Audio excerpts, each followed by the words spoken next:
안녕하세요. 제2아그로TV의 정정만입니다. 오늘은 인구 증가가 어려운 가운데 농업 현장의 고령화가 진행되고 있고 또 국제적으로는 WTO 등 무역 관행에 있어서 변화가 예측되는 가운데 많은 어려움들이 있는 우리 농업 분야에 미래의 해안을 구하고 앞으로의 농업을 발전시키기 위한 일환으로 지금까지 우리 한국 농업을 위해서 오랜 동안 정책을 입안하시고 공헌해 오신 분들을 모셔서 진행하는 프로그램입니다. 오늘은 특별히 김남수 현 경상대학교 초빙 교수님을 모셨습니다. 먼저 이렇게 바쁜 시간을 내주셔서 이렇게 참석을 해주셔서 대단히 감사하게 생각합니다. 아니요, 초청해 주셔서 감사합니다. 네, 감사합니다. 먼저 우리 김남수 초빙 교수님을 잠깐 소개해 드리겠습니다. 우리나라의 농업사관학교로 불리는 한국농수산대학교 총장을 장기간 역임하시고 농림수산부와 농촌진흥청 등 여러 곳에서 요직을 두루 섭렵을 하셨습니다. 또 이동안 국가를 위해서 해외에서도 오랜 동안 체류를 하시면서 아프리카, 아시아 이런 저개발 국가들에서 국위를 선양하고 계셨던 분입니다. 특별히 조금 더 소개를 드리면은 우리나라 농업 분야에서 많은 인재를 배출한 경상도학교와 부산대학교에서도 공부를 하셨지만은 특별히 캘리포니아 주립대학에서 장기간 식물생리학을 공부를 하시면서 학위를 취득한 바 있습니다. 먼저 우리나라의 대표적인 농업대학교인 경상대학교에서 최근에 강의를 하고 계시는데 우선 근황에 대해서 좀 설명을 해주시기 바랍니다. 예, 제가 이제 대학을 졸업하고 이제 공직에 들어와서 총 33년 7개월 근무를 했더라고요. 네. 근무하고 2017년도 12월 달에 이제 퇴직을 했습니다. 네. 퇴직을 하고 지난해 18년도 2학기 때부터 네. 모여인 경상대학교에 가서 후배들을 가르치고 있습니다. 예. 오랜 그 관료 생활을 하시는 가운데서도 또 그 전과 후에 여러 대학에서 공부를 지속해 오셨기 때문에 특별히 어색하지는 않으리라고 생각을 합니다만은 그래도 이 공직 생활과 대학의 생활은 좀 다를 텐데 이 젊은 학생들 앞에서 강의를 하는 요즘 이 강의가 직접 해보시니까 어떠신지요? 예, 그 참 공직하고 이제 대학에서 교수 생활하고 하는 것은 근본적인 차이가 제가 볼 때는 이제 공직 생활에서는 어떤 조직에서 일을 하지 않습니까? 네. 조직을 하기 때문에 어떤 아웃풋 정책을 기한을 했던 실행을 했던 아웃풋이 나오려면 길제 라인이 다 있고 하기 때문에 조직은 구성원으로서 한 사람 한 사람 일을 하고 서로 크로스 체크가 되고 그래가지고 여러 사람이 단합된 힘으로 어떤 정책의 결과 아웃풋이 나옵니다. 그래서 잘하든 잘 못하든 한 개인 한 사람이 기여할 수 있는 네. 그 비율이 어느 정도 한정이 되어 있습니다. 그래서 어떻게 보면 책임도 나눠 가지고 그 다음에 성과도 나눠 가지고 하는 이런 부분이 있습니다. 근데 대학에 와서 보니까요, 대학 교수들은 어떤 자기 과목에 대해서 내가 맡았다 하면 전적으로 과목에 대해서 설계도 하고 가르치기도 하기 때문에 네. 그 교육의 결과가 잘 됐는지 못 됐는지의 그 결과치가 네. 교수 개인의 능력에 의해서 전적으로 좌우되는 게 아닌가 네. 이런 생각이 듭니다. 그래서 오히려 더 가르친다는 게 또 교수라는 직업이 네. 얼마나 더 책임감이 큰가를 더 절실히 느꼈습니다. 그러면서 그게 제일 일반 공무원 조직원으로서 하는 공무원 생활하고 네. 대학에서 아주 자유롭긴 하지만 네. 대학 교수로서의 어떤 책임감이랄까 하는 그게 가장 큰 차이가 아닌가 싶습니다. 네. 아마 우리 김남수 총장님처럼 국내외에서 또 공부를 하면서 국가 정책을 집행하면서 이렇게 다양하고 깊은 지식을 또 경험을 소유한 분들이 그렇게 많지 않을 텐데 아마 총장님으로부터 이 강의를 듣는 경상대학교 학생들 또 특강에서 맞이하는 다른 여러 학교 학생들이 상당히 행복하다 저는 그렇게 생각을 합니다. 앞으로도 많은 후진 양성에 좀 더 기여를 해주시기를 부탁을 드리겠습니다. 과찬입니다. 총장님은 우리나라에서 행정고시라고 이제 우리는 얘기를 해왔습니다만 우리 농업 분야에서는 기술고등고시라고 하는데 극히 소수만이 통과하는 이런 관문을 통과하시면서 합격을 하셨습니다. 또 그 이후에 농림수산식품부에서 정통농업관료의 길을 걸으셨는데 이 정통농업관료의 길을 걷게 되신 또 지원을 하신 그런 인생관이라든지 어떤 계기가 있었는지 좀 듣고 싶습니다. 뭐 처음부터 뭐 거창한 인생관이라든지 농업관이라든지 이런 게 있어서 한 건 아니고요. 네. 사실 이제 70년대 말 제가 77학번이거든요. 네. 70년대 말 80년대 초 군대 갔다 오고 하니까 80년대 예, 초 그렇게 했습니다. 졸업을 했는데 그 당시에 이제 농대생들한테는 취업을 할 수 있는 길이 아주 제한됐습니다. 네. 그래서 공무원이 되거나 농협에 가거나 아주 네. 제한적인 그런 그게 있습니다. 그래서 어떻게 보면 네. 제가 농업 관료를 된 계기가 대학을 졸업하고 난 뒤 내가 스스로 내 생계를 유지해야 된다는 그런 어떤 절박감 때문에 예. 그 당시에서는 공직으로 나갈 수밖에 없었던 그런 측면에서 더 이제 공무원 시험 준비에 예. 이렇게 더 몰입하고 그 준비를 철저히 했지 않았나 싶습니다. 그래서 예. 덕분에 대학 4학년 때 공무원 시험에 합격해가지고 대학 졸업과 동시에 계속 농림부에서 일을 해왔다고 볼 수 네. 있습니다. 뭐 인생관이랄까 이런 거기보다 네. 오히려 삶에 대한 철학 아니면 네. 살아가면서 이렇게 형성된 삶에 대한 자세라고 할까 네. 이런 거는 뭐 처음부터 형성된 게 아니고 제가 살아가면서 네. 형성된 것 같은데요. 저는 이제 기본적으로 제가 가진 능력 안에서 내가 최선을 다하며 살아야 되겠다 네. 하는 그런 걸 늘 이제 염두에 두고 있고요. 그다음에 공직자로 제가 첫 발을 내딛었을 때 네. 대학교 은사님께서 이런 선물을 해주셨어요. 생각함에 사사로움이 없어야 한다는 그런 뜻을 가진 사무사라는 그 글귀를 예. 그 족자를 만들어 가지고 사무사. 예. 그래서 저한테 선물을 해주셨어요. 그래서 공직 생활을 하는 동안에는 늘 그것을 염두에 두고 공직자로서의 바르게 길을 걸어가려고 나름대로 예. 노력을 했다 이렇게 말씀드리고 싶고요. 농업관이라고 하면 네. 농업관도 마찬가지로 네. 제가 농업 관료를 하면서 네. 좀 이렇게 보고 느끼고 다양한 경험을 하면서 이렇게 느낀 건데요. 서서히 형성된 거라고 할까요? 네. 그렇습니다만 한때 농업은 치열한 경쟁 논리로 농업이 재단이 되어 왔습니다. 네. 그래서 소위 말하는 생산성 위주의 비교우위 정책, 예. 비교우위로 그렇게 해서 재단이 되었는데 제가 생각할 점점점 이렇게 이제 농림부에서 농업 관료로서 좀 이렇게 가면서 제일 농업 중에서 제일 중요한 게 이제는 어떤 생산성이나 이런 물질적인 걸 가지고 평가할 것이 아니라 사람에 의해서 평가가 돼야 된다. 사람이 네. 중심이 된 농업을 갖다가 정책을 펴나가야 된다. 네. 이런 생각을 많이 했습니다. 농업이 그 국가 산업의 한 축으로 계속 유지가 되려면 농사를 짓는 사람들이 계속 이어져야 되지 않습니까? 네. 그래서 농업 생산성이 높고 낮고 한 그런 기준이 아니고 네. 누가 어떻게 계속해서 농사를 지을 것인가 하는 그런 관점에서 농업을 바라봐야 된다. 그렇게 생각이 듭니다. 그래서 그렇게 하기 위해서는 대를 이어서 계속 농사를 짓는 가족농이 계속 유지되어 나가야 하고 그러한 가족농들에 의해서 농촌 사회가 유지되어 나가고 어떻게 보면 지속 가능한 농업이 되겠네요. 그렇습니다. 네.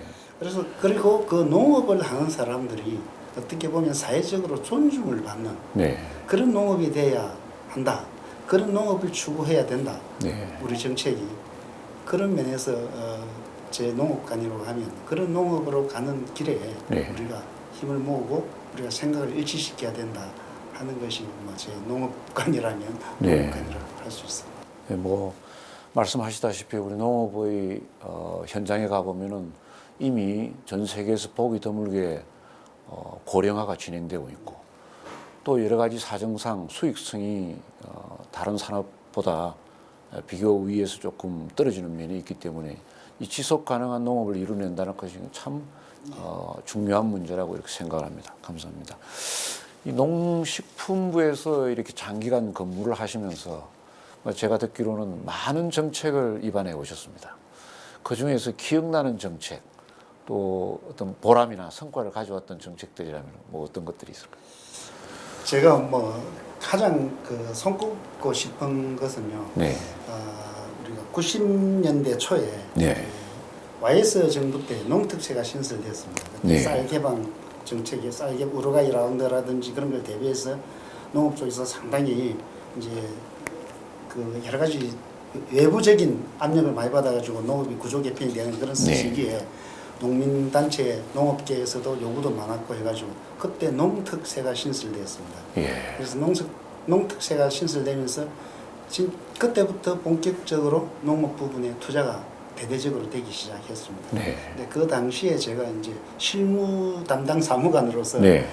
산지 쪽을 이제 산지 쪽을 담당을 했는데 산지 농민들의 조직화라든지 생산 시설의 현대화 사업이라든지 네. 유통시설 확립이라든지 네. 그때는 아주 유통시설이 아주 거의 없었거든요. 산지 유통시설. 그런 걸 현대화 사업 이런 걸 추진을 했습니다. 그때 참 사무관 때 그 부분에 예. 많은 예산을 가지고 계획을 세우고 예. 노력을 했던 것도 아주 기억에 남고요. 네. 또 그 이후로는 한때 우리나라가 그 장미 로얄티, 네. 로얄티 때문에 대대적으로 농민들이 이제 핍박을 받는 그런 상황이 연출됐습니다. 네. 그래서 그 전에는 어떻게 보면 로얄티라는 개념도 없이 그냥 네. 외국 그 허가도 없이 갖고 와서 우리가 심고 막 이랬는데 그게 문제가 되어가지고 우리 농민들이 대대적으로 로열티를 물어야 하는 네. 그런 그 아주 난처한 상황에 처했습니다. 네. 그래서 그때 이제 종자산업 중장기 대책을 이제 그때 수립해가지고 네. 우리가 종자가 이렇게 종자산업을 육성시킨다는 그 계획을 세우고 예산도 확보하고 네. 그걸 갖다 경제장관 회의도 보고하고 했던 그래서 장미사업단도 만들고 딸기사업단도 만들고 해서 네. 우리가 국산 품종의 비율을 그때 사실 장미 같은 것은 국산 품종이 거의 비율이 없었거든요. 네. 그래서 그때 지능청에 그때 딸기사업단, 장미사업단 만들어 가지고 이제 딸기 같은 경우는 벌써 70% 이상이 국산 품종가 성과를 많이 거뒀죠. 예. 네. 그 이제 저 전환점을 만들었던 네. 그런 그것도 기억에 남고요. 그다음에 그 R&D 정책을 제가 과장 때 국장 때도 계속 해왔는데 네. 그제는 어떻게 보면 이제 R&D라는 게 그 농업 현장과 좀 괴리된 네. 대학 교수들의 뭐 연구자들의 연구 사업 예. 정도로 되었습니다. 그래서 그걸 갖다 좀 대대적으로 전환을 해서 농업 현장 문제를 해결하는 R&D로 이렇게 바꾼 거, 정책 방향을 바꾼 거, 네. R&D 중장기 계획도 세웠던 그런 것도 상당히 이제 좀 기억이 남습니다. 그래서 그 과정을 할 때 참 좋은 상사들을 만났고요. 예. 좋은 동료들을 만났고 좋은 직원들을 만나가지고 머리를 싸매고 밤새도록 일을 했던 게 아주 기억에 남습니다. 그래서 사실 요즘 같은 경우에 같은 그 완전히 직장 갑질이겠죠. 주말이고 뭐 직원들 다 나와서 같이 일하고 했던 네. 게 아주 기억에 남습니다. 뭐 어떻게 보면은 그런 헌신, 희생 또 리더십에 따라주는 그 동료들 노력들이 있었기 때문에 오늘의 한국이 있지 않느냐 이렇게 생각을 합니다. 농업 분야도 다른 분야와 마찬가지로 외부에서 보면은 크게 발전된 것이 뭔가 이렇게 의혹을 가질지도 모르겠지만 내부로 들어가 보면은 이렇듯 세부적으로 대단한 노력들이 결과물을 얻은 것들이 상당히 많다고 봅니다. 제가 공무원 처음 들어갔을 때 농림부 처음 들어갔을 때 네. 84년도부터 네. 지금까지 사실 매년 네. 농업이 위기다고 하지 않은 해가 한 해도 없었습니다. 그렇습니다. 네. 그러나 그때 84년도와 지금의 농업을 비교해 보면 네. 완전히 천지개변한 농업이거든요. 네. 우리가 참 힘들고 어려운 과정을 거쳐왔지만 농업이 이렇게 농업 자체가 네. 바뀐 것은 우리 농업인들, 그 다음에 우리 정부 관료들 네. 포함해서 우리 농업 관련 단체들 네. 모두가 합심한 결과가 네. 되지 않았나. 어렵다 했지만 네. 이미 3, 40년 지나고 나니까 우리 농업의 질이 이렇게 바뀌어져서 네. 이게 성과라면 성과라고 할 수 있지 않을까 싶습니다. 그러면 덧붙여서 하나 여쭙고 싶은 것이 그 당시에 골든 시드 프로젝트가 나왔습니까? 예, 그렇습니다. 뭐 그로 인해서 한국의 그 채소 종자 회사들이라든지 많은 지원을 정부로부터 받고 또 현대화된 그런 큰 계기가 됐다고 믿고 있습니다. 예, 그렇습니다. 그때가 어떤 상황이냐 하면 네. 97년도 외환위기 때 네. 우리나라 5대 종자 회사들이 전부 다국적 기업계로 넘어갔습니다. 그런 위기에 있었습니다. 예, 농업바이오만 남고 예, 이렇게 했는데 그 뒤 이제 로열티 문제가 딱 터지고 네. 그래서 이게 종자 산업에 대대적으로 투자를 해야 되는데 그때 예산이 아주 한정돼 있었습니다. 네. 그런데 다행히 그때 제가 이제 과장 때인데요. 제가 담당하는 과에 종자계도 있었고 네. R&D계도 있었습니다. 네. 그래서 R&D 예산의 일부를 딱 한정을 해가지고 제안해가 종자에 투자할 수 있도록 이렇게 종자사업 중장기 대책을 세우면서 몫을 떼줬습니다. 왜 네. 그러냐 하면 똑같이 경쟁을 붙이니까 종자 회사들이 갖고 가는 연구비를 갖고 가는 포션이 너무 작아요. 어허. 그래서 그걸 갖다 포션을 떼줬고요. 그 다음에 특별히 배려를 하십니다.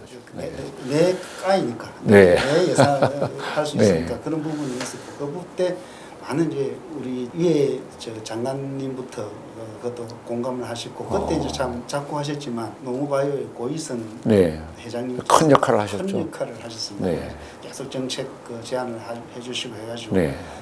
그러다 보니까 제가 왜 종자 쪽에 R&D 투자를 해야 된다고 생각했냐 하면 우리가 그때만 해도 종자 회사들이 거의 카피한 회사들이 대부분이었어요. 네.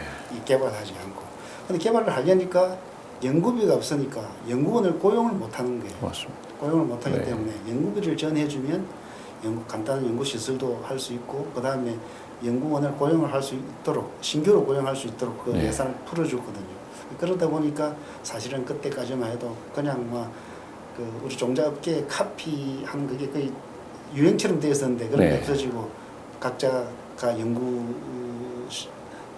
만들고 네. 그다음에 연구원을 확보를 하고 그 다음에 또 연구 시설을 지원을 받아가지고 하고 하면서 우리가 중견 그 종자회사들이 계속 그렇게 뿌리를 내릴 수 있지 않았나 저는 그렇게 생각합니다. 뿌듯합니다. 그런 말씀을 듣고 보니까 아마 종자에 대한 중요성, 국가 백년 대계를 위해서 이 농업에 대한 중요성을 인식한 국가의 담당 정책을 지휘하시던 분들도 물론 또 많으셨고 또 민간과 과거 역할을 했던 종묘협회, 종자연구회 등등 많은 분들이 역할을 해주셨는데도 그중에서 또 특히 정부와 이 민간회사들이 과거 역할을 했던 농업바이오의 그 고이선 회장 같은 분들이 계셨기 때문에 오늘날 우리나라 종자가 이렇게 발전하지 않았나 또 그렇습니다. 이런 너무 큰, 안타깝습니다. 큰 깃털을 앞으로 또 후배들 중에서 그런 훌륭한 분들이 많이 나올 거라고 믿고 있습니다.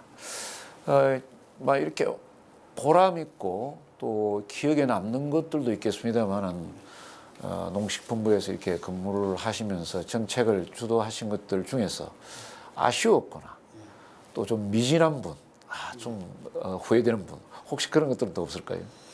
참 이게 어떻게 아쉽다기보다 네. 후배 우리 공무원들이 우리 농민 공직자들이 이런 분야에도 좀 신경을 주었으면 좋겠다 하는 부분이 네. 제가 뒤늦게 좀 깨달은 부분이 있습니다. 네. 제가 한국농수원대학 총장으로 이제 재직하고 있을 때 우리 이제 학생들이 외국 농장에 네. 유럽이라든지 미국이라든지 일본이라든지 외국 농장에 1년에 한 40명 내지 60명 네. 실습을 보냅니다. 그래서 그 현장을 유럽 농업 현장을 제가 돌려볼 기회가 있었습니다. 네. 그래서 사실 농림부에 근무할 때 국제협력 총괄과장도 했습니다만 네.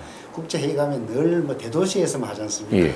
근데 그 진흥청 근무할 때라든지 그 다음에 한농대 근무할 때는 그 나라의 농촌 현장으로 들어가 보니까 참 많이 느끼는 게 많았거든요. 그래서 유럽의 농촌을 쭉 이렇게 진짜 유럽 전역을 이렇게 네. 시골 찾아다니면서 농장을 찾아다니면서 간 적이 있었는데 제일 유럽 농촌을 가면서 부럽기도 하고 첫 인상이 뭔가 하면 농촌이 깨끗하고 아름답다는 것이 그렇습니다. 그래서 뭔가도 아마 이 건축 제한이 있는 것인지 네. 건물의 형태라든지 농가가 됐든 창고가 됐든 네. 건물 형태라든지 지붕 색깔이라든지 이런 것 다 거의 통일돼 있어요. 네. 많이 다니시면 아시겠습니다. 그런데 이제 농장의 자연의 그 초록색 자연 안에 네. 그 농가들이나 그게 지붕이 주황색 지붕이라든지 이런 게 꼭 이렇게 그림 엽서 같은 네. 아름다움. 그리고 실제 그 농장 포장에도 가보면요. 너무나 깨끗합니다. 말 그대로 어떤 뭐 농업 어떤 부산물이라든지 이런 게 없어요. 네. 말 그대로 너무나 깨끗해서 이게 그야말로 농촌이 가야 할 길이 아닌가 이런 걸 많이 느꼈습니다. 네. 그런데 이게 참 아쉽게도 우리나라 농촌을 가보면 저도 이제 농촌 출신입니다만 네. 늘 아쉬운 것 중에 하나가 농장에 들어가 보면 뭐 비닐포대부터 시작해서 부자재, 네. 그냥 뭐 농자재 폐기물 농장에 그냥 널려 있어요. 생산한 그 현장에 널려 있고 이게 농가뿐만 아니라 창고 이런 것도 계획성 없이 뭐 국적도 없는 건물들이 막 지어져 가지고 자기 마음대로 많이 좋아졌는데도 불구하고 네. 그렇다. 그래서 이 보면 창고라든지 이게 뭐 복잡 다단한 이 건물들이 중구난방으로 이렇게 지어져 가지고 아무 계획성 없이 지어 가지고 그 마을 풍경이 예. 사실 우리 어릴 때 마을 풍경은 전부 초가집이니까 네. 이게 통일돼 가지고 그나마 아름다움이 있었어요. 초가집 나름대로. 네. 근데 지금은 우리 고향에도 가보면 뭐 이상한 건물들이 들어서가 들쑥날쑥해서 난개발이 된 거죠. 자연과 네. 조화도 없고 그래서 네. 너무 아쉬워요. 그래서 제가 말년에 깨달은 것 중에 네. 하나가 우리가 앞으로 농촌 나아갈 길이 앞으로는 이제 유럽 농촌을 우리가 모델이 되지 않겠는가 네. 이런 생각이 들었습니다. 그래서 농촌과 농장으로부터 이 쓰레기를 걷어내는 이렇게 저는 이제 그걸 갖다 소위 클린팜 정책이라고 생각하는데 클린팜 정책을 대대적으로 좀 펼쳐가지고 네. 진짜 말 그대로 깨끗하고 아름다운 농촌, 농장을 이렇게 갖고 나가야 되는 게 아닌가. 그게 우리 농촌의 경쟁력이 되지 않을까. 또 그게 우리 농업의 경쟁력이 되지 않을까. 네. 그 농촌에 가가지고 뭔가 도시 사람들이 힐링을 느끼고 할 수 있는 그런 부분이 돼야 그게 농촌의 경쟁력이 되지.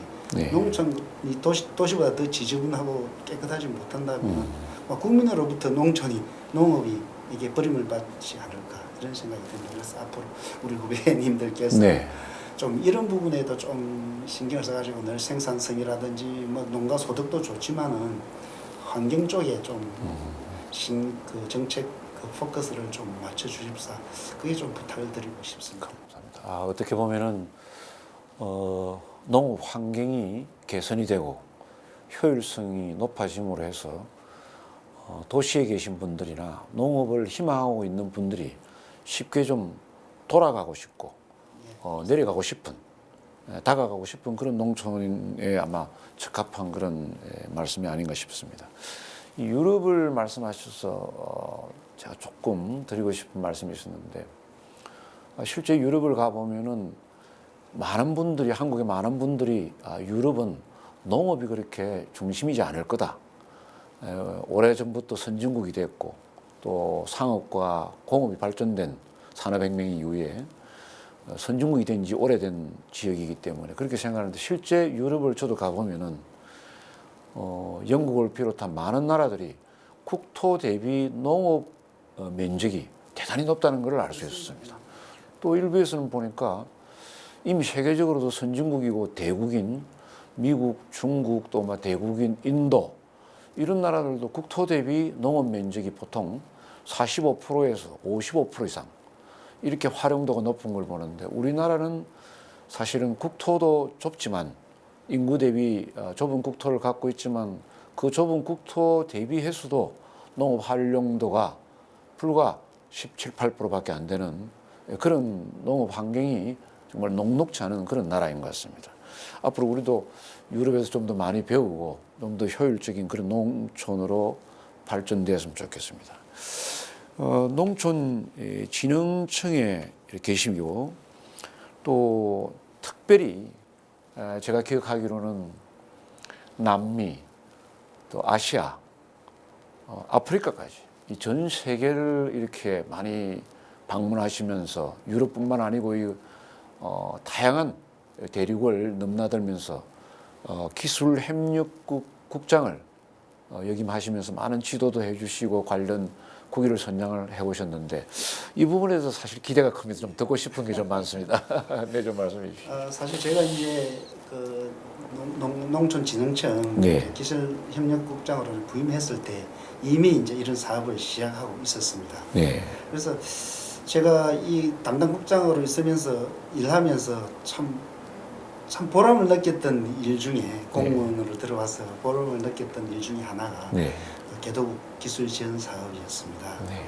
이게 진흥청에서는 우리나라의 녹색혁명 경험이라든지 우리가 그 백색혁명이라고 하지 않습니까? 네. 시설 원예 사업으로 이렇게 발전한 걸 갖다가 이걸 갖다가 이제 개도국에 전수해주는 네. 그런 프로그램을 가지고 있었습니다. 크게 이제 두 가지 사업을 이제 기술협력 사업이 두 가지가 있습니다. 네. 한 가지는 이제 대륙별, 권역별 다자협력 사업이라고 네. 있어가지고 아시아권에 있는 개도국들이 전부 참여하고 우리가 네. 주동이 돼가지고 그 나라들이 관심을 가지고 있는 토픽에 대해서 같이 공동 연구를 하고 네. 기술을 전수해주고 하는 그게 다자협력 사업이고 아시아권, 아프리카권, 네. 중남미권 이렇게 해가지고 그 다자협력 사업이 네. 있었고요.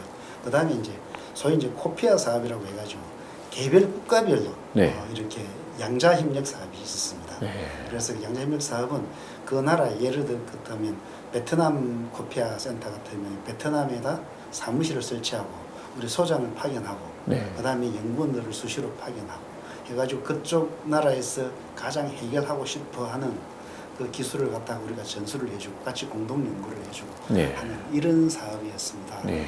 여태까지 우리나라의 이제 개도국 지원 사업이라는 것은 거의 모든 게 하드웨어 중심이었습니다. 네.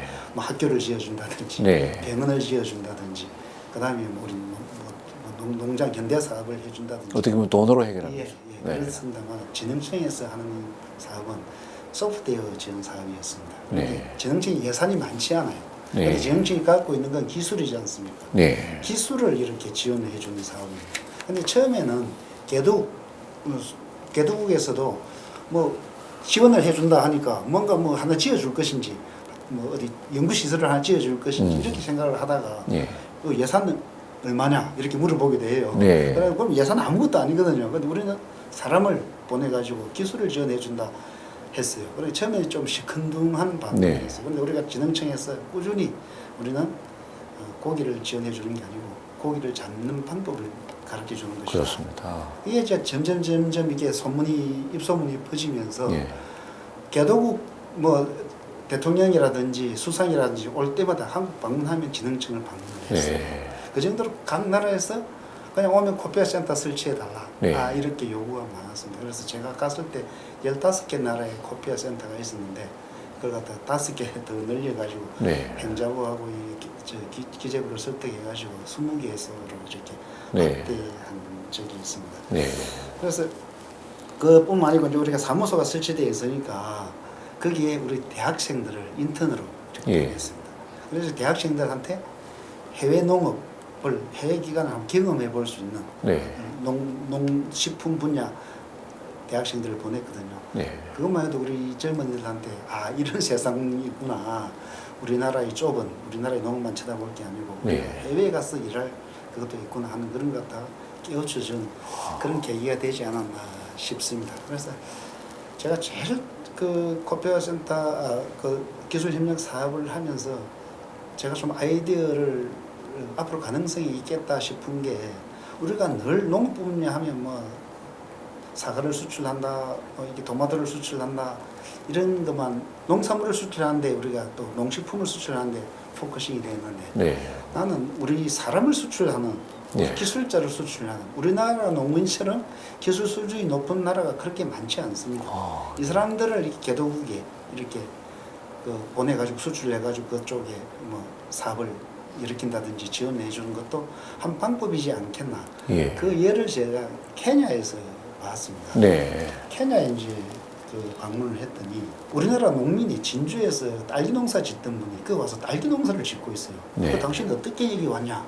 이렇게 물어보니까 자기 친척 중에 이제 케냐에서 이제 건축 자재 이걸 갖다가 수출을 하는 사업을 하시는 분이 계셨어요. 그분이 딱 보니까 케냐에는 스스로 자국에서 생산한 고급 원예 농산물이 없어요. 네. 전부 수입해가 다 먹고. 근데 케냐가 나이로비가 어떤 데나 하면 국제기구가 다 모여 있어가지고 소비 수준은 엄청나게 높아요. 근데 네. 그 높은 소비 수준을 맞춰줄 고급 농산물을 생산하는 게 없다 이겁니다. 네. 그래서 자기 친척이 먼 친척인 그분을 불러와가지고 거기서 딸기 농사를 짓기 시작했어요. 지금도 아마 케냐는 그 영국의 식민지로부터 그 역사 때문에 아직도 깊은 관계를 가지고 있습니다. 예, 그렇습니다. 아프리카 국제기구들이 꽤 많이 모여 있어요. 예. 그래서 그 이제 그 현장을 농장 현장을 가봤더니 그 농민께서 하시는 말씀이 기후 때문에 네. 기후 때문에 한국에서 생산한 딸기 퀄리티의 그 수준이 영 떨어진다. 네. 그런데 그게 이제 자기가 나름대로 연구를 해가지고 육묘도 가능하고 다 하니까 네.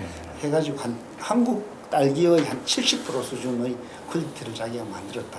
그렇게 말씀하시더라고요. 그런데 제가 갔을 그 당시만 해도 우리가 볼 땐 그런 딸기인데도 불구하고 낮게 포장을 하더라고요. 이 박스에. 예. 생산된 쪽쪽 막 고급 호텔에 다 들어가고 있었어요. 소비처가. 그렇게 하고 있었는데 야 저런 게 우리 농업의 기술을 이렇게 네. 나가서 기술자를 파견해가지고 이렇게 하는 것도 수출하는 것도 한 가지 네. 방법이 아니겠는가 이런 생각을 했습니다. 그래서 그 뒤로 이제 그분이 성함을 밝혀도 될지 모르겠습니다만 하여튼 한 5, 6년 케냐에서 딸기 농사를 짓다가 지금 귀국해가지고 지금 하동 옥종에서 지금 딸기 하고 계신 것 같습니다. 네.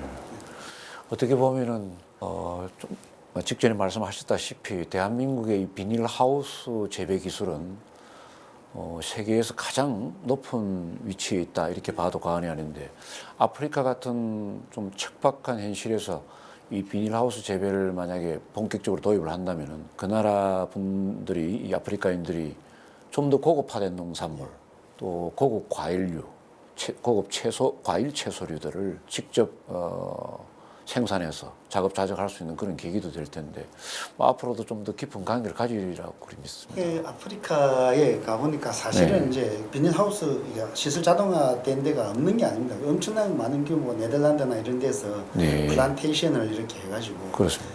그 꽃을 예를 들면 에티오피아에서 고산지대에서 꽃을 생산해가지고 바로 네덜란드로 직구하고 하는 그게 어떻게 보면 그 현지 농민들의 소득하고 아무 상관없는 네. 말 그대로 공장화된 이제 외국 자본이 들어와가지고 플란테이션화된 농업을 하면서 예. 그 자기 소비자들의 필요에 의해서 갖고 예. 하는 그거 있지. 실제 그 지역 주민들을 위한 뭐 농업 기술 이런 건 없어요. 네. 그래서 우리가 그런 쪽으로 빈틈을 파고 들어가가지고 기술 지원을 해준다든지 하는 이런 부분이 네. 상당히 그쪽의 농업의 질을 바꿀 수 있는 때 우리가 기여할 수도 있고 우리도 우리 기술자들을 좀 어떻게 보면 수출이랄까 기술 지원하는데 한 방법이 될 수 있지 않을까 네. 저는 그렇게 생각합니다. 뭐 화제를 조금 바꿔보겠습니다. 슈가 무분홍법 이론은 잎의 당과 영양을 수확물로 이동시켜 수확량 증대와 품질 향상을 도와주는 이론입니다. 뿌리 채소의 경우 당을 식물의 윗부분에서 뿌리로 이동시키며 과일 채소의 경우 당분을 수확물로 옮겨주어 품질을 좋게 하며 웃자람을 방지해 균형을 유지할 수 있습니다. 자, 뭐 화제를 조금 바꿔보겠습니다. 총장님께서는 우리나라에서 가장 대표적인 농업인 사관학교라고 불리는 한국농수산대학교 제9대 총장으로 취임을 하셔서 장기간 이렇게 근무를 하셨습니다. 저희들이 알기로는 1997년도에 우리 한국의 농업을 발전시키고 또 차세대 첨단 농업인들, 훌륭한 인력들을 양성하기 위한 그런 대학으로 알고 있습니다. 대표적으로 정부 지원도 그렇거니와 저희들이 알기로는 그 대학에 좀 상당히 들어가기 어려운 그런 과정을 겪는다, 또 경쟁률을 겪는다 이렇게 알고 있습니다. 그 대학은 어떤 대학이고 어떻게 이루어지고 있는지 좀 듣고 싶습니다. 우리 한국농수산대학은 이제 설립 목적이 뚜렷합니다. 네. 우리 고령화로 인해서 점점 농촌 인구가 급격하게 줄어드는데 비해서 신규로 농업에 들어오는 젊은이들이 없지 않습니까? 네. 우리가 후계 인력을 양성하자는 그 뚜렷한 목적을 가지고 법령이 제정이 됐습니다. 네. 법령이 설립법이 제정이 돼서 설립된 이제 농림축산식품부 소속의 대학입니다. 당초에는 네. 이제 진흥농촌진흥청 소속으로 있다가 이제 농림축산부 소속으로 이렇게 넘어가 있습니다만. 네. 그리고 이 대학은 이제 말 그대로 현장에 투입돼 네. 현장으로 바로 농사지을 바로 의장을 그 양식장으로 갈 이런 학생들을 양성하는 기관이 학교입니다. 네. 그렇기 때문에 일반 대학 같은 경우는 보면 저도 일반 농대를 나왔습니다만 뭐 자기가 회사원이 된다든지 네. 공직자가 된다든지 뭐 연구자가 된다든지 뭐 여러 가지 다양한 진로로 나가지 않습니까? 네. 그런데 한농대 졸업생은 졸업하자마자 농촌 현장으로 바로 가야 됩니다. 네. 바로 가야 되는 의무 조항이 있습니다. 그 대신 3년제 전문대학입니다만 3년간 모든 수업료부터 네. 시작해가지고 실습복까지 신발까지 그다음에 전원 기숙사 생활합니다. 네. 기숙사비까지 다 국비로 다 지원되고 있습니다. 네. 소위 말하는 농업계 이제 사관 학교라고 네. 생각하면 됩니다. 그래서 어떻게 보면 이제 일반 대학에서는 취업을 하기 위한 공부를 학생들을 한다면 예. 한농대는 농장주, 예. 어장주가 되기 위한 CEO가 되기 위한 이제 공부를 하는 겁니다. 네. 그렇기 때문에 그 말 그대로 모든 교육 내용도 실습 실무 중심으로 이렇게 교육이 되고 있습니다. 그래서 지금 젊은이들이 취업난이 엄청 하지 않습니까? 예. 그죠? 그래서 그런 면에서 볼 때 우리 젊은이들이 이런 대학도 있다는 걸 알고 한번 꿈과 열정을 가지고 도전해 볼 만한 네. 대학이 아닌가. 특히 이제 제가 있을 때는 보면 입학생 중에 한 10%가 일반 4년제 대학을 졸업했거나 네. 그 다니다가 우리 학교로 온 친구들이 있어요. 네. 뒤늦게 제가 농업 쪽을 한번 해보겠다 하는 그 친구들이 졸업하고 다 성공을 해요. 자, 뚜렷한 자기 목표에 의해서 네. 왔습니다. 또 그렇게 그 친구들 그렇게 선택할 수 있는 것 중에 하나가 부모님 신세를 안 지고 예. 전부 학비가 전부 무료니까 자기 스스로 판단해가 우리 학교에 다시 편입해 입학을 해가지고 오는 예. 그런 사례도 있었습니다. 그래서 그러다 보니까 오히려 그런 애들이 더 학교 생활도 더 잘하고 일반 대학을 다니다 올 때 네. 학교 내에서도 그렇게 층이 좀 다양하다 보니까 고등학교 졸업하고 바로 온 애들도 대부분이지만 네. 그런 친구들도 있기 때문에 서로 학생들 간의 어떤 교육도 이루어지는 게 아닌가 네. 이렇게 생각해요. 그래서 많은 장점이 있습니다. 다른 일부의 그 경험을 갖고 온 학생들도 예, 좀 더 애착심을 갖고 그렇습니다. 자기가 노력하면 더 주관도 좋은 뚜렷하고 그렇습니다. 이 우리 한국의 대표적인 이 농업대학인 한국농수산대학에서 이 총장으로 계신다는 것은 농업 분야에서 이 고등고시를 하시고 농림축산부와 기타 요직을 거치는 분들 중에서도 특별한 경험을 하셨다고 저는 믿고 싶습니다. 그런데 이 학교에 계시면서 또 개인적으로 좀 더 이 학교 발전이나 이 학생들을 위해서 노력했던 어떤 정책이나 시책이 있었다면 어떤 게 있었을까요? 저는 두 가지에 이제 초점을 뒀습니다. 제가 이제 2015년도 네. 1월 27일 날 부임을 했는데 2월 달에 전주로 혁신도시로 학교가 이사를 갔습니다. 네. 어떻게 하면 제2의 이제 한국 농수산대학 시대가 시작됐다고 볼 수 있는데 우선 제가 우선 외형을 키워야 되겠다. 네. 그때 학생 수가 입학 전이 390명이었어요. 이걸 좀 키워야 되겠다고 제가 생각을 했습니다. 왜 그랬냐면 우리나라가 지금 아까도 규모를 좀 키우겠다. 학교 입학 정원을 늘려야 되겠다. 네. 근데 이제 사실 대학 입학 정원 늘리는 것은 교육부 방침하고 다른 특징입니다. 네, 국립대학 줄이는 게 그거지 않습니까? 근데 제가 왜 그렇게 했냐면 여러 가지 통계도 보고 했는데 아시다시피 고령화돼 가지고 매년 15만 명 이상 75세 인구가 늘어나지 않습니까? 지나가지 않습니까? 농업에서 어떻게 보면 그렇게 빠져나가는데 신규 들어온 인구는 없어요. 네. 그래서 지금 좀 오래된 통계이긴 합니다만 네.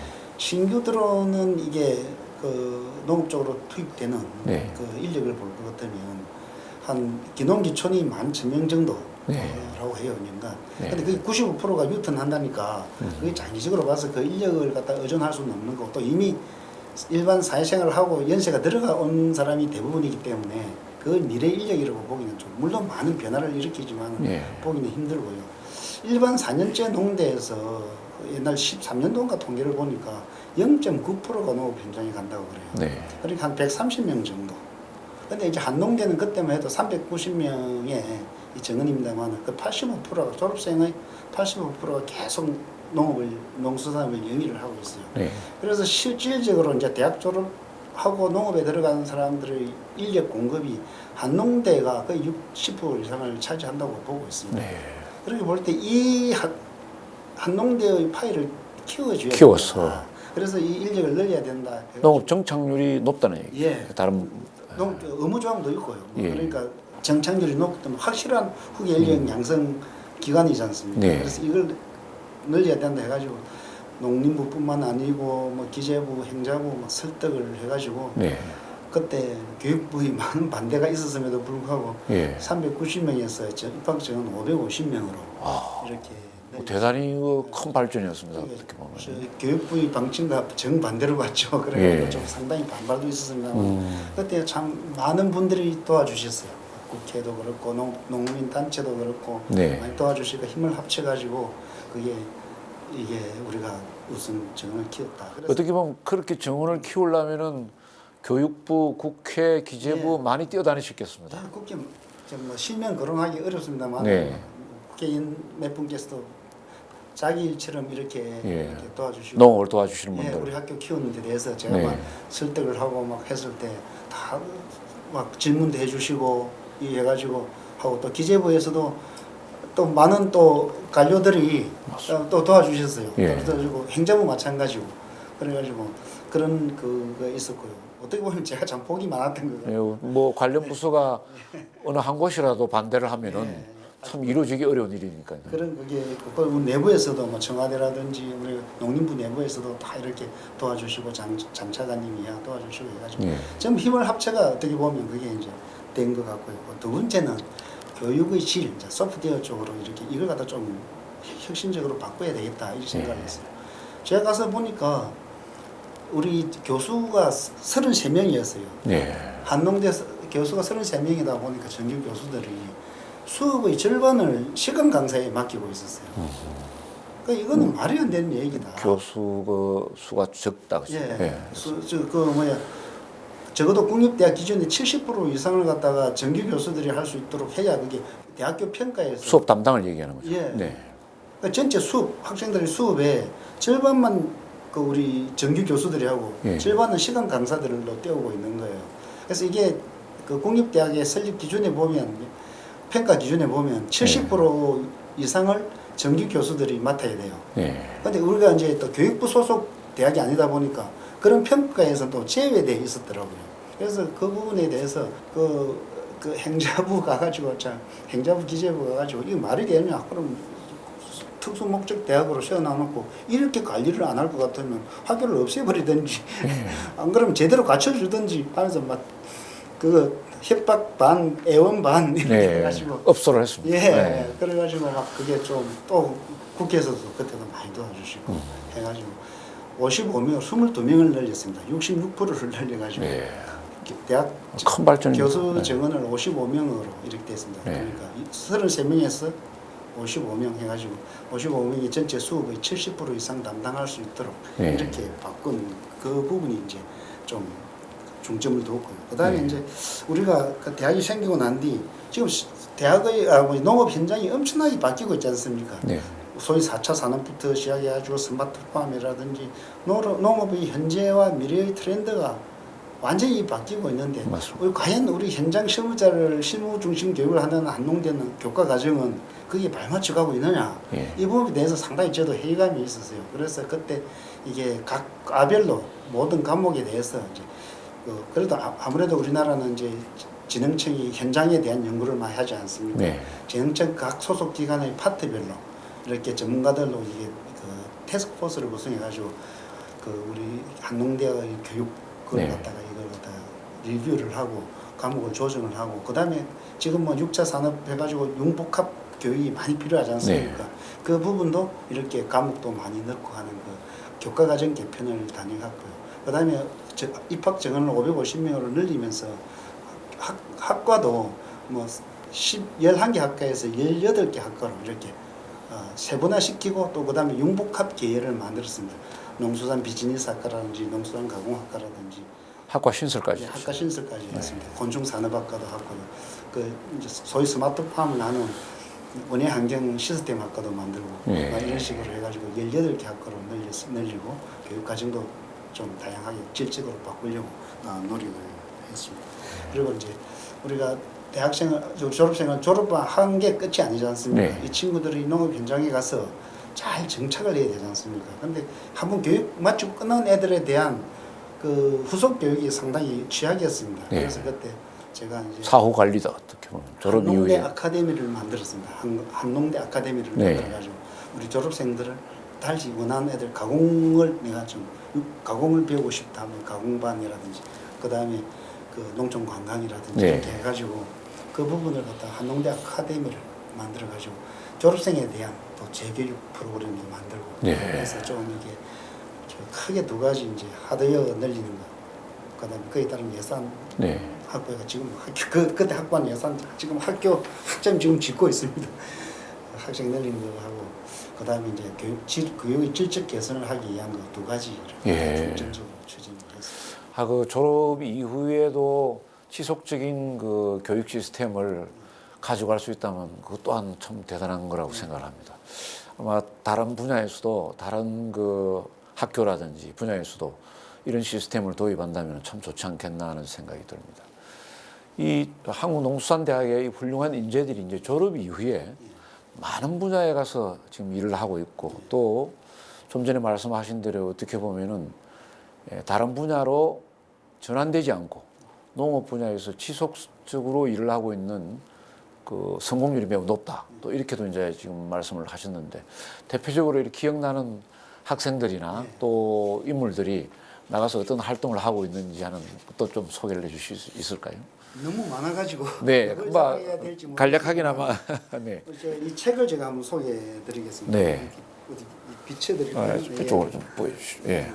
상상 그 이상의 꿈이 이루어진다. 이게 네. 이제 한농대에서 이제 매년 네. 그 졸업생들의 성공적인 정착 과정, 성공 사례를 모아가지고 이 책을 편집을 합니다.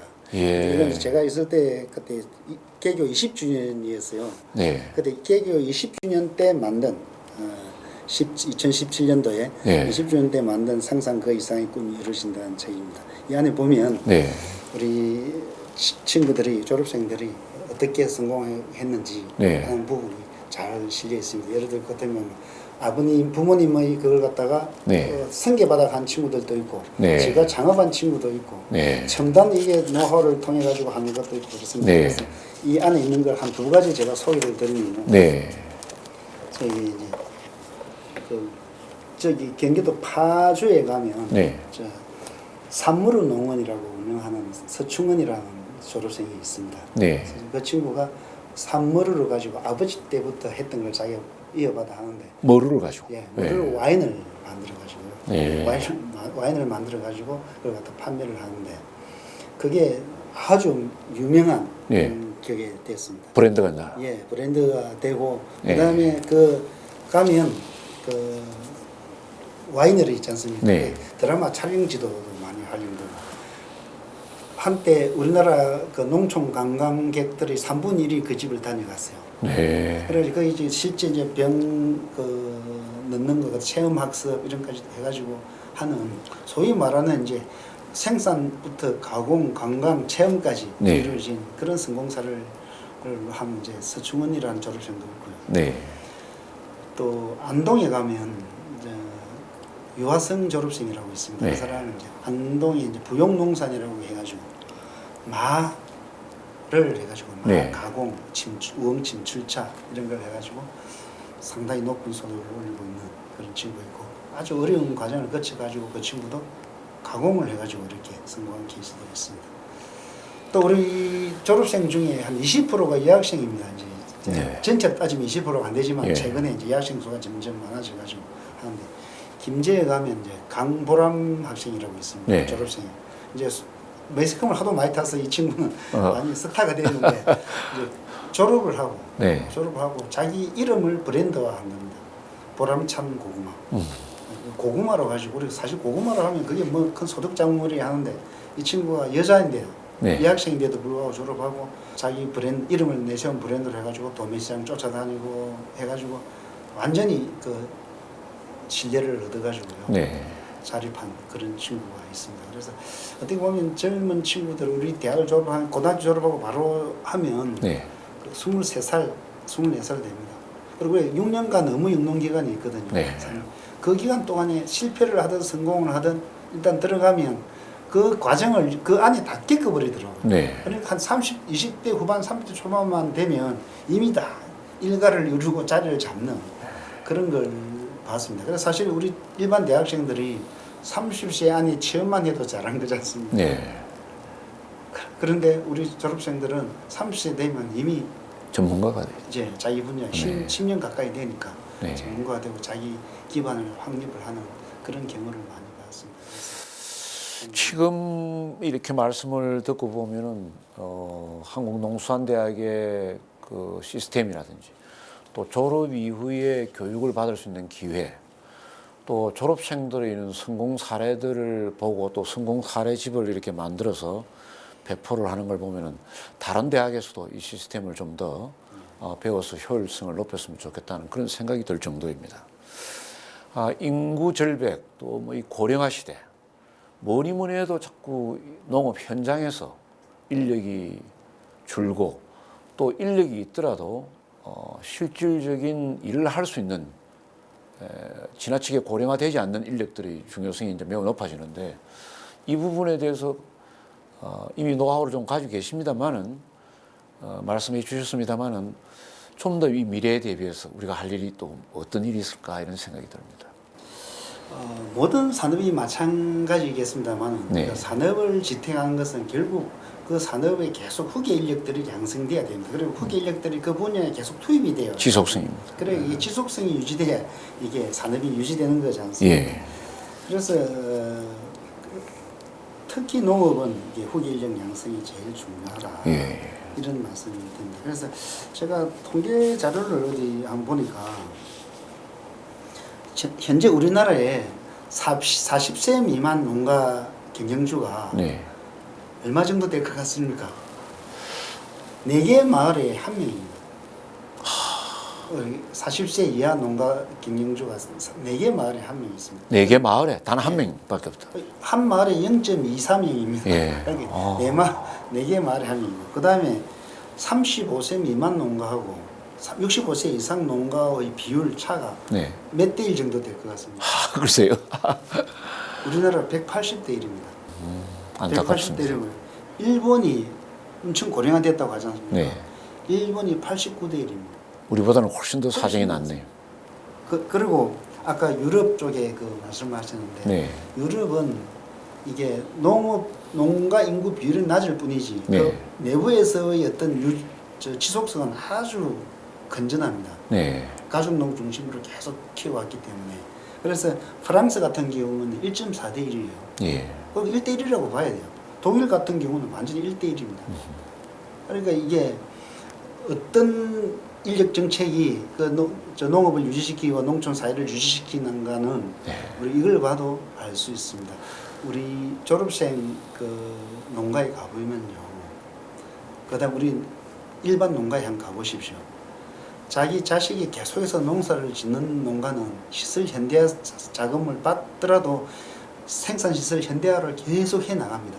자기 자식이 그 계속 이어서 지어야 되니까. 네. 근데 이어받을 사람이 없는 사람은 내 죽고 나면 끝인데 투자를 소홀하다. 투자 안 합니다. 예. 그러니까 노후 축사라든지 노후 생산 시설이라든지 다 그런데 이제 연유가 되고 있습니다. 그래서 제가 생각하는 것은 농업 후기 인력 양성을 한다 하는 이런 부분을 단순하게 그냥 농업을 유지하는 거라고 나는 그렇게 접근해서는 안 된다고 봅니다. 네. 그래서 우리가 산업을 유지한다는 의미를 떠나가지고 우리가 지켜온 국토, 예. 우리가 지켜온 농어촌, 그리고 그 안에 사는 우리들의 삶, 역사, 문화를 유지시켜 나가는 것이다. 그런 관점에서 우리 후계 인력 양성을 들여다봐야 제대로 된 그 정책이 나올 수 있다. 그렇게 생각을 합니다. 그런데 예. 이제 사실 우리 또 현실적인 문제에 이제 이렇게 접어들면요. 우리 젊은 친구들이 농촌 현장에 가고 싶어도 이미 농촌은 진입 장벽이 엄청 높습니다. 농지 가격 올렸죠. 그거 시설 현대화되니까 시설비 엄청 들죠. 얼마 투자에 들어갈 수 있겠습니까? 이게 이런 부분이 만만치 않은 현실의 벽이 있습니다. 네. 그래서 이게 자기가 의지가 있다 한다고 해서 이제 뭐 옛날에 같으면 안 되면 하다가 농사나 짓지 이랬는데 그 지금 그렇게 할 수 있는 상황이 아니에요. 네. 근데 이런 부분을 갖다가 결국 막 그런 어떤 그뭐 진입장벽이라고 할까? 농업의 진입장벽이 너무 높아지다 보니까 예. 이게 좀 의지가 있더라도 선뜻 나서지를 못하는 리스크가 너무 큽니다. 그 예를 제가 한번 들어볼게요. 우리 한농대 졸업하면 어떤 자금을 받을 수 있느냐 하면 12, 3% 3년 거치 7년 분할 상환인 그 2억 자금을 정책 자금을 2억을 받을 수 있어요. 네. 근데 2억을 내가 받아가지고 이제 뭐 하겠다 이렇게 해보십시오.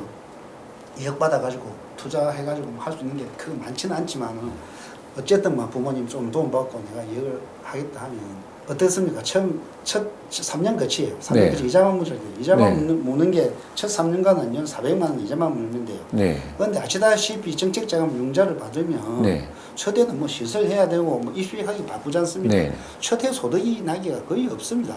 그렇지 않습니까? 그렇게 하고 그 7년간은 원리금을 같이 갚아 나가야 돼요.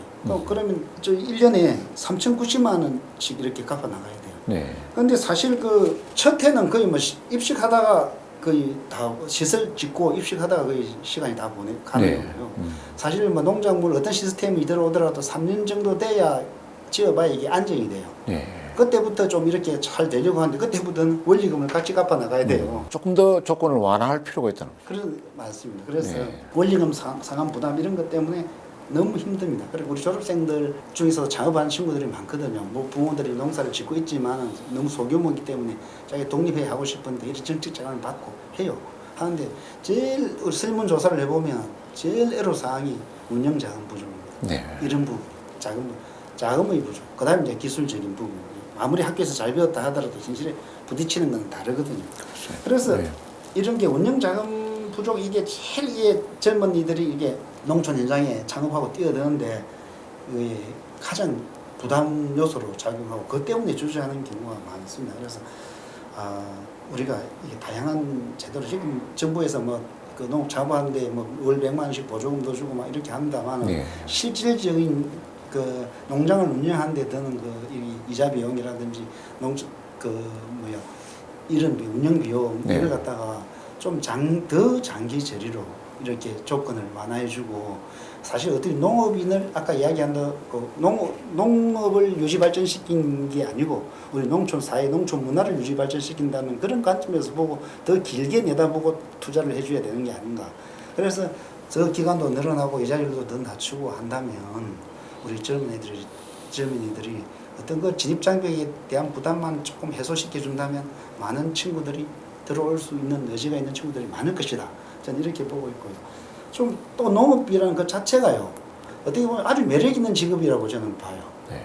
어떤 말씀인가 하면 이게 경영 CEO지 않습니까? 아무리 작은 농장을 해도 일반 대학을 졸업하고 회사 취업하면 직원이에요. 샐러리맨이에요. 그리고 저도 마찬가지입니다만 네. 항상 타율적인 삶을 살지 않습니까? 네. 자기 주도적인 삶을 살 수가 없어요. 근데 우리 요새 젊은 친구들이 자기 끼를 발산해보고 싶고 자기 창의력을 발산해보고 싶고 자기 주도적으로 자기 일에 대한 자기 책임을 지고 싶어하는 네. 그런 많은 젊은이들한테는 농업처럼 좋은 그게 없어요. 조그맣지만 자기 일에 자기 책임질 수 있고 그 결과에 대해서 자기가 받아들일 수 있고 자기 주도적인 삶이 가능한 그게 네. 농업입니다. 그리고 정년이 없잖아요. 네, 그렇습니다. 건강하기까지는 계속 할 수 있는 겁니다. 그래서 이게 바로 농업이기 때문에 이 농업이 이렇게 다양한 매력이 있고 또 그 다음에 요새 우리 한농대 졸업한 졸업생들의 그 성공 사례를 보더라도 예. 젊은이들 한번 충분히 도전해 볼 만한 그런 분야가 아닌가 생각합니다. 그래서 우리가 정책적으로 앞으로는 그 신경을 써줘야 할 부분이 아까 말씀드린 진입장벽에 대한 그걸 갖다 부담을 완화시켜주는 네. 그런 다양한 정책이 계속 강구된다면 우리가 청년 농업인들의 도전들이 지속적으로 이어질 수 있을 것이다. 저는 그렇게 긍정적으로 보고 있습니다. 알겠습니다. 이제 뭐 시간이 그렇게 많이 남지는 않은 것 같습니다. 오늘 좋은 말씀들 많이 해주셨는데 끝으로 우리가 앞으로 이 4차 혁명 시대 또 AI라든지 스마트팜을 지향하는 이런 모든 기술들이 발달이 되고 기술 혁신으로 인해서 농업 일터 환경도 아마 급속하게 변하리라고 생각합니다. 이런 가운데서 오랜 동안 농업 인력 양성 면에서 최고의 전문가로서 이렇게 일을 해오셨는데 앞으로 우리나라 농업 인력 양성 정책이 어떠한 길로 또 가야 할지 이런 해법을 좀 말씀을 해주시고 자리를 했으면 좋겠습니다. 예, 저는 이제 뭐 지금 현재 정책 방향이 틀렸다고는 보지 않습니다. 네. 다만 시간의 문제고, 그 다음에 이게 방향은 잘 잡아가고 있다고 생각해요. 네. 그게 어떻게 아까 이야기한 대로 시간적으로 완급을 조절을 어떻게 할 것인가 네. 하는 부분, 이런 부분에 더 현장에 맞는 이게 그 탄력적인 정책 운영이 필요하다 하고 다양한 또 개발이 필요하다 네. 생각이 들고요. 다만 이런 부분은 있다고 봐요. 우리가 그 사람을 키우는 정책이기 때문에 네. 정책 대상자로부터 계속 진료를 얻어야 된다. 정책의 일관성, 지속성이 뭐지.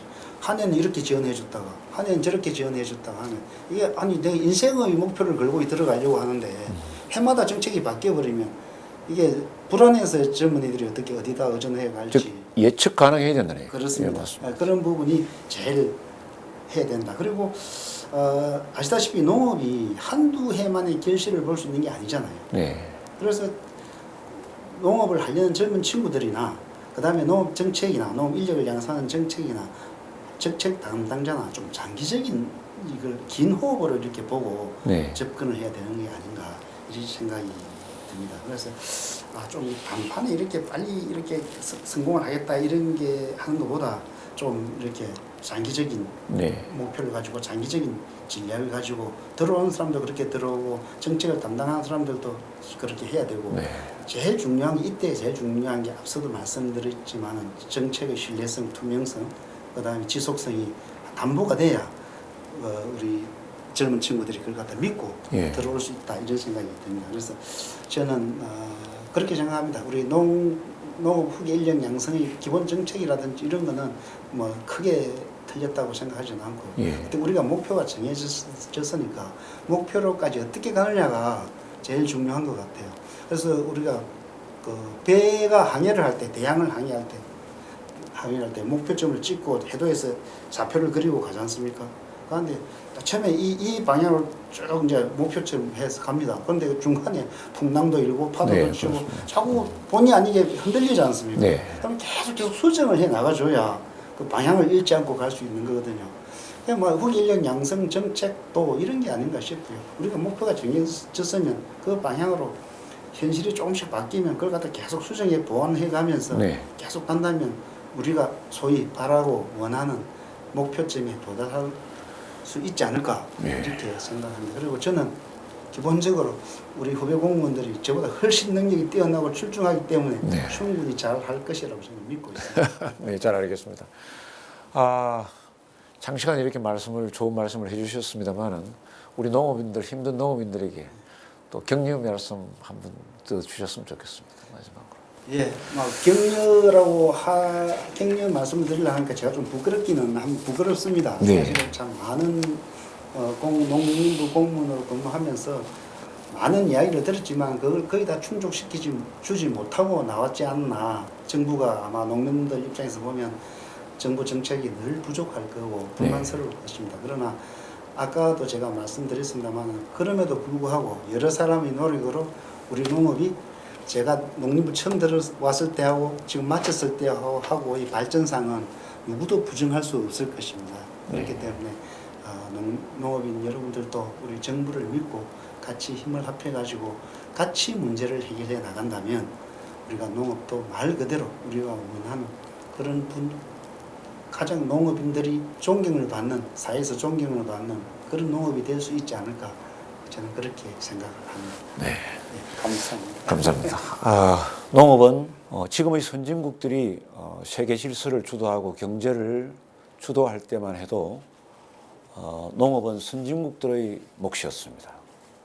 산업혁명 이후에 공업이 발전화되고 세계가 경제가 풍족해지면서 농업은 선진국에서 중진국으로 이양이 되기 시작을 했습니다.